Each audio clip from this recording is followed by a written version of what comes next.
कोणताही सण असो वा मे महिन्याची सुट्टी असो, कोकणात जाणाऱ्या प्रवाशांची संख्या अधिक असते. कोकणात जाण्यासाठी चाकरमानी विविध वाहतूक सेवेचा पर्याय निवडतात. मग ती रेल्वे सेवा असो, रस्ते असो किंवा विमान सेवा असो, जसं जाता येईल तसं चाकरमानी कोकणात जातात. यामध्ये आता आणखी एका वाहतूक सेवेची भर पडली आणि ती म्हणजे जलवाहतूक. मुंबई ते विजयदुर्ग जलवाहतूक सेवा. पण सुखानं प्रवास करायला मिळाला तर तो कोकणवासी कसला, असा प्रश्न जलवाहतूक सेवा सुरू झाल्यानंतरही चाकरमान्यांना पडला आहे. त्याचं कारण रेल्वेनं प्रवास करायचं म्हटलं तर 2 ते 3 महिने अगोदर तिकीट आरक्षित करावं लागतं.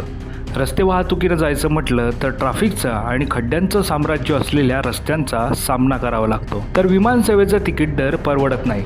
अशात कोकणातील चाकरमान्यांना आणखी मार्ग आणि वाहतूक सेवा उपलब्ध करून देण्याच्या हेतूनं महाराष्ट्र सरकारनं जलवाहतुकीचा पर्याय निवडला. त्यानुसार मुंबई भाऊचा धक्का ते विजयदुर्ग असा जलवाहतुकीचा मार्ग निश्चित करत महाराष्ट्र सागरी मंडळाच्या वतीने M2M रोरो जलवाहतूक सेवा सुरू करण्यात आली. बरं, फक्त जलवाहतूक म्हणून नाही तर आशियातील सर्वात जलद M2M रोरो जलवाहतूक सेवा म्हणून सुरू करण्यात आली. मत्स्य व्यवसाय व बंदरे मंत्री नितेश राणे यांच्या हस्ते 1 मार्च 2026 रोजी मोठ्या उत्साहात वाजत गाजत दक्षिण मुंबईतील भाऊचा धक्का येथे या सेवेचा शुभारंभ करण्यात आला. विशेष म्हणजे या सेवेच्या माध्यमातून मुंबईहून विजयदुर्ग म्हणजे तालुका सिंधुदुर्ग येथे केवळ 6 ते 7 तासांत पोहोचणं शक्य होणार असल्याचंही सांगण्यात आलं होतं. ही रोरो सेवा सुरू झाल्यापासून कोकणवासियांचाही अभूतपूर्व प्रतिसाद लाभला. पहिल्याच दिवशी मोठ्या प्रमाणात बुकिंग करण्यात आली.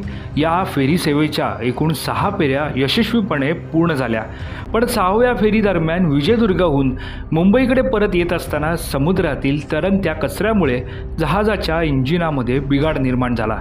त्यामुळे जहाजाच्या एकूण 4 इंजिनांपैकी सध्या केवळ 1 इंजिन कार्यरत असून उर्वरित 3 इंजिनांच्या दुरुस्तीचं काम सुरू आहे. या अनपेक्षित तांत्रिक बिघाडामुळे ही फेरी सेवा तात्पुरती स्थगित करण्यात आली आहे. जहाजाच्या एकूण 4 इंजिनांपैकी सध्या केवळ 1 इंजिन कार्यरत असून इंजिन दुरुस्तीसाठी आवश्यक असलेले सुटे भाग परदेशातून मागवण्यात आले असून मध्य पूर्व आशियातील युद्ध परिस्थितीमुळे त्यांच्या पुरवठ्यात काहीसा विलंब होत आहे. अंदाजे 15 दिवसात हे सुटे भाग प्राप्त होतील. त्यानंतर इंजिन दुरुस्तीसाठी सुमारे 10 दिवसांचा कालावधी अपेक्षित आहे. जहाजाची दुरुस्ती पूर्ण झाल्यानंतर केंद्र शासनाच्या संबंधित यंत्रणांकडून M2M प्रिन्सेसची तपासणी करून ते प्रवासासाठी योग्य असल्याचे प्रमाणित करण्यात येईल. त्यानंतर वाहतूक सेवा पुन्हा कार्यान्वित होईल.